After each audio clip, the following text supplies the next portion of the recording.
Hello, people. My name's Georgia. I have a story of my own about my crazy mother-in-law and sister-in-law. I thought you guys would like this since it has lots of drama, with a hint of revenge. So I decided to tell you some gossip about my life with my in-laws. Me and my husband Leo are a two-person family right now. We are approaching our mid-30s but haven't had kids yet. I guess it truly is a bad thing not to have kids by 30. At least that is what my mother-in-law and sister-in-law always said.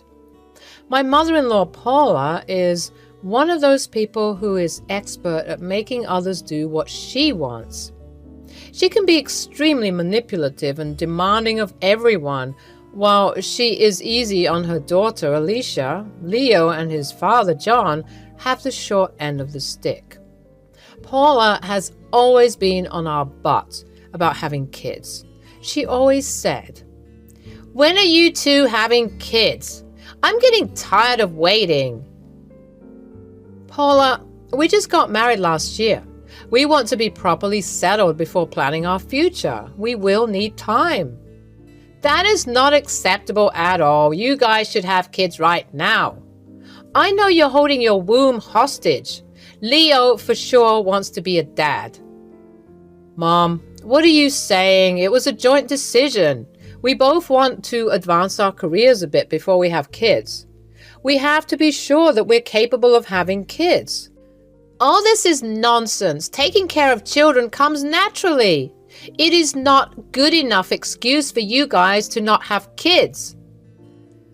Now that I think about it, it's actually pretty funny. Paula's own words could come back and bite her in the butt. Back then, neither she nor I knew it. Paula never stopped blaming me for not giving Leo kids, as if I was the one who didn't want kids. Alicia, too, joined in on the fun and gave her own opinions. She said, "It's such a shame Georgia can't give you grandchildren. How can someone be so cruel? She's getting old and won't be able to have kids after this. Georgia is such a horrible daughter-in-law. I have no idea why my son decided to marry her. I'm sure she's blackmailing him to not have kids." Georgia, what is your problem anyway? Are you infertile or something? No, Alicia, I'm not infertile, and even if I was, it is rude of you to talk like this. Don't tell her what to do. Alicia's right about everything anyway. She is my only hope now. I'm sure she'll give me the grandchild I always wanted. Paula was right about that one. A few months later, Alicia announced to everyone that she was pregnant. While Paula was super happy for her, me, Leo, and John were not that thrilled.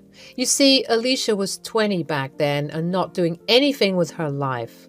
No job, no college, not even a plan for the future. All she did was sit at home and gossip with Paula. So when she announced her pregnancy, we had doubts about how she would take care of the baby.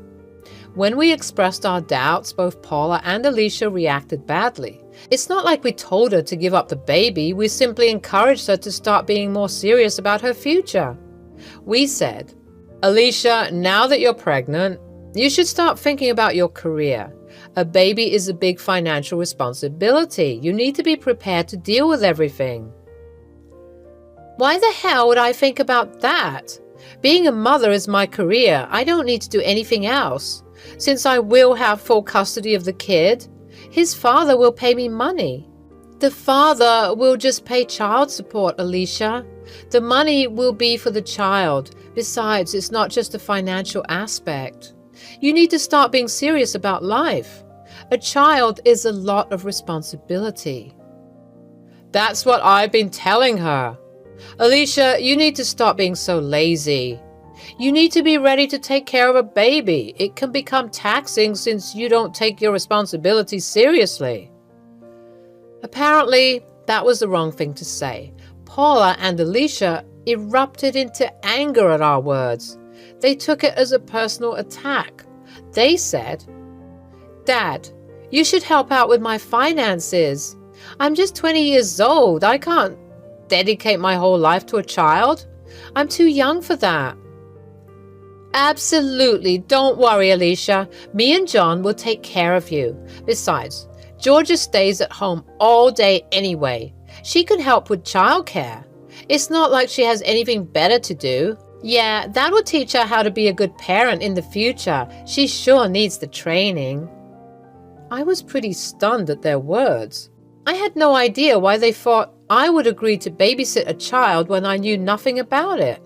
Besides, I worked from home and took care of my household. In no way was I sitting idle and doing nothing all day. Back then, I had no idea what trap they were setting for me. I simply thought saying no would do the job. Well, I was wrong. Months passed and Alicia gave birth to a beautiful boy. Baby Andy was born, a pretty healthy child. Everyone in the family was elated. We were all very happy with having a child in the family. Paula was exceptionally happy to have a grandchild, and Alicia was proud to have the first grandchild of the family. However, soon it all became very overwhelming for them. Alicia was losing her mind just a mere week after Andy was born. This girl had no idea how much work a newborn comes with. John and Paula helped as much as they could. However, a mother's responsibility is always more. Soon enough, Alicia was regretting having a baby and started to shift all responsibilities to her parents. The problem was that Alicia and Paula also tried to make me and Leo take over a chunk of childcare. She called us and pestered us to watch the child. Since Leo worked long hours, they couldn't press him as much. However, they pretty much drove me crazy. They said, "You need to take care of Andy more. Poor Alicia is always tired of looking after the baby. Georgia, you should be helping out. Don't be so lazy and selfish." "Andy is a few weeks old, Paula. I do not know about taking care of a child. I have already told you that. Even Leo is the same as me. Leo has work, so he gets a pass. You stay at home and do nothing. The least you can do is look after Andy in the morning. That way, I will have time to live my life a little. Every woman would want to look after a child. It's their job. You're being purposely difficult because I had my first grandchild." "Absolutely not, Alicia. No offense, but you are the one who chose to have a child. Paula and John help you out plenty. It's not my job to take care of your son." "How dare you say that? You are the aunt, and you should look after Andy.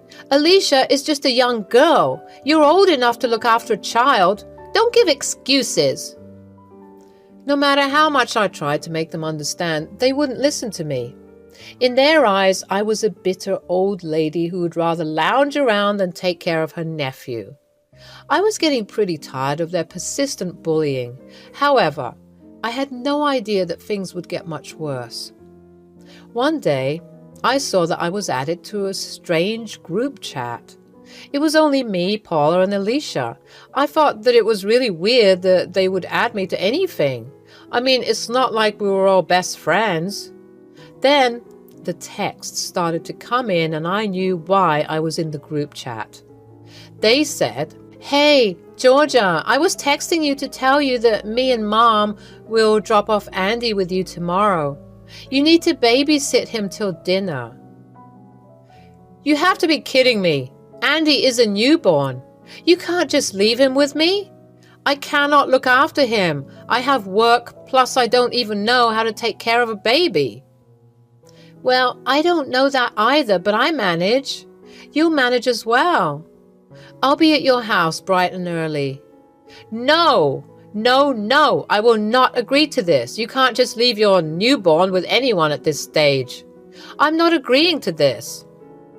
Don't be a jerk, Georgia. My daughter is exhausted from looking after Andy, so we will go have some fun tomorrow. She is a young girl and needs her share of fun. You cannot deprive her of it. Now stop arguing because it won't work. We will drop off Andy with you tomorrow. No matter how many times I said no, they kept pestering me to accept. In the end, they stopped replying to my texts entirely. I was offended and pissed at the fact that they wanted me to be a standby parent.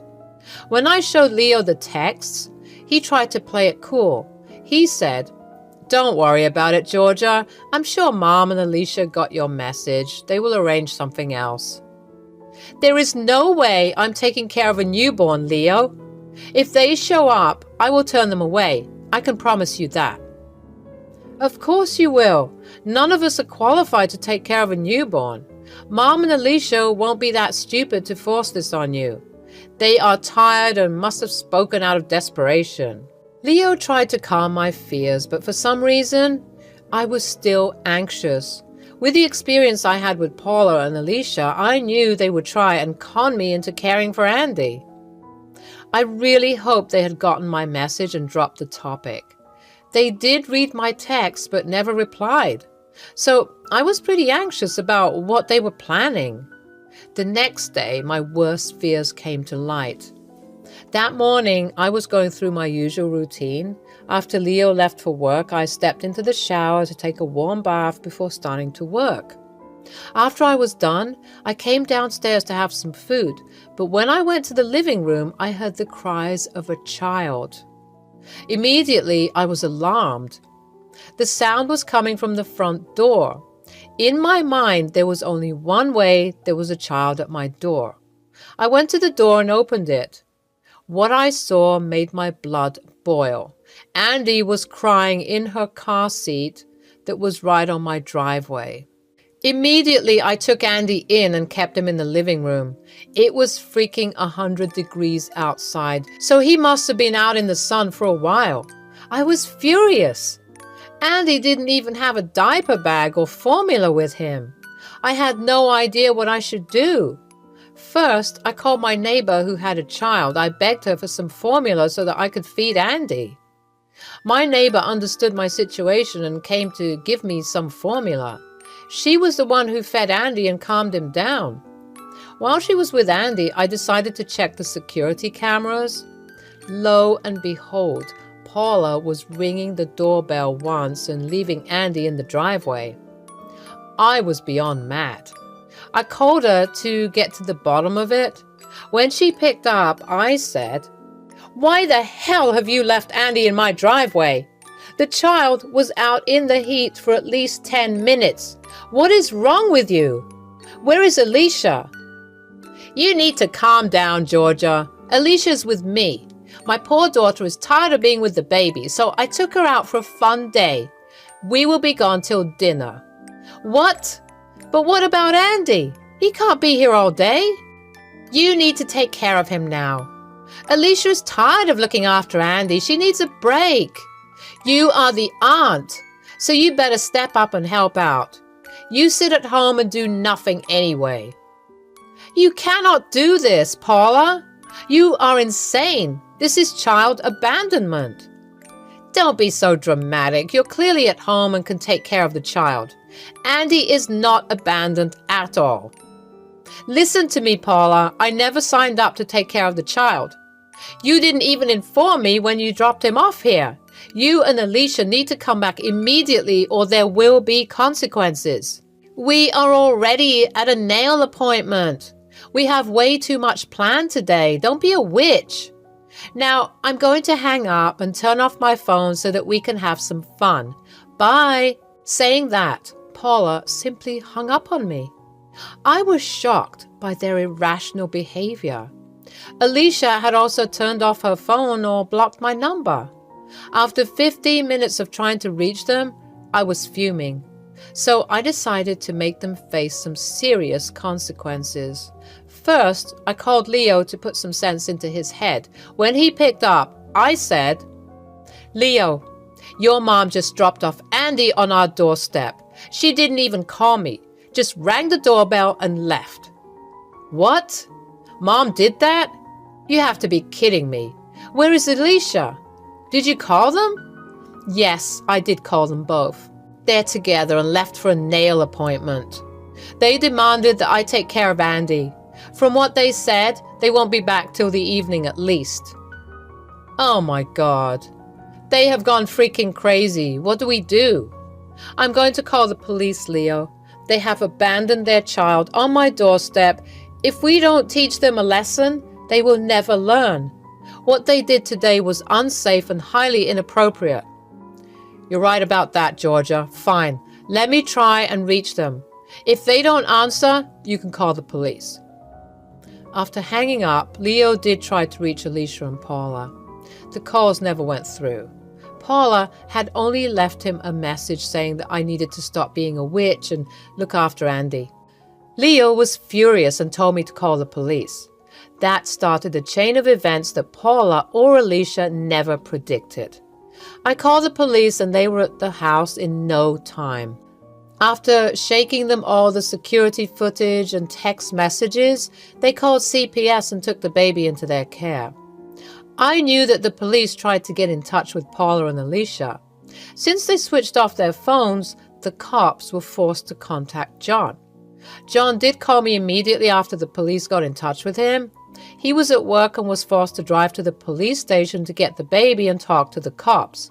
When he called me, he said, "What is going on, Georgia? I got a call from the cops that Paula left him at your door." I'm extremely confused. Paula and Alicia are not picking up my calls either. Alicia and Paula left Andy on our driveway. I think Alicia was in the car with her. It's 100 degrees outside. Paula just rang the doorbell and left. I was in the shower and didn't even hear it. I found him when I heard him crying from my bedroom window. Shit. This is insane. I don't know what has gotten into them. Paula told me that you agreed to look after her. I had no idea she would do this. I would have stopped her. Hell, they left the child in this heat. I am sorry for calling the cops, John, but what they did risked the health and safety of Andy. He could have had some health consequences from being too long in the sun. What if I hadn't heard him? Georgia, you didn't have to apologize. You did the right thing. None of this is your fault. Don't worry. I have put up with Paula and Alicia's behavior for a long time now. I think it's time they have some punishment. I'll take care of everything. Don't worry. John hung up the phone and I could tell that he was pissed. Hell, all of us were actually. Not only did I feel enraged at Paula for crossing my boundaries, but also at Alicia for casually abandoning a child.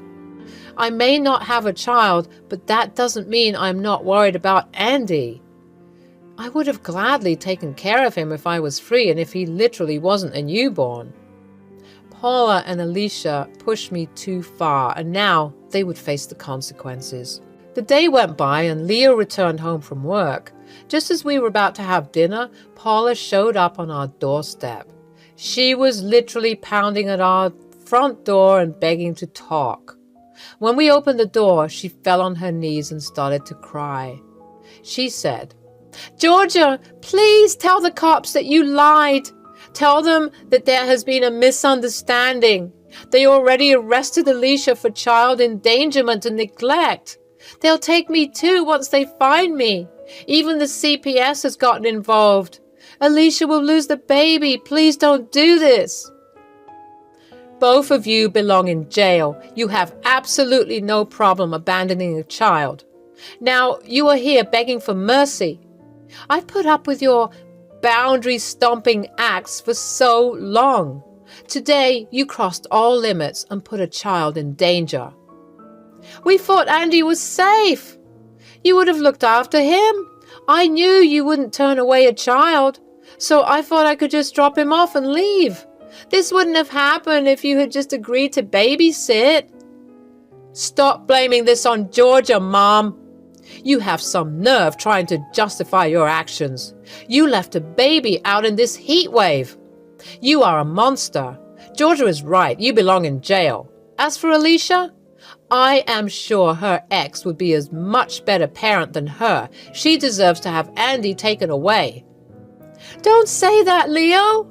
John has already told me that he won't help. He doesn't even want me in the house anymore. He's threatening to leave me. All of this can be solved if Georgia just talks to the cops and says that it was a misunderstanding. Paula kept crying and begging us. She wanted me to go to the cops and say that it was a misunderstanding, that it was my fault everything happened. Leo was getting extremely pissed, and so was I.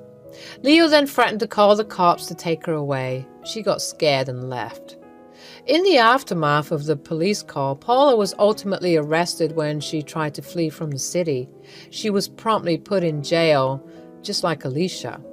No one from the family wanted to help them out. Even John said that they need to deal with their mess. Alicia was forced to give the cops her ex's information so that they could have the baby placed with him. But since he was out of state, they gave us Andy temporarily. John agreed that this would be the best solution at the moment. Andy stayed with us until his dad flew here the next day. He brought his lawyer so that they could get emergency full custody of the child. Paula managed to get bail for herself and Alicia, but they had no place to go. John kicked them out and told Paula that he would file for divorce. Since the house was in his name, they couldn't stay there for now. The duo came to us for help, but we didn't even open the door. Later, they managed to stay with a family friend. However, she only gave them a month to stay, so it looks like both Alicia and Paula would have to get jobs. It seems unlikely that Alicia will get anything more than just visitation for now. She's unemployed with no place to stay. CPS won't allow her to keep the baby, and neither will the courts. Me and Leo have both blocked their numbers, so we are currently staying away from the drama. Only the future will tell what comes out of this. However, we are sure both Paula and Alicia will have way more trouble than they have now.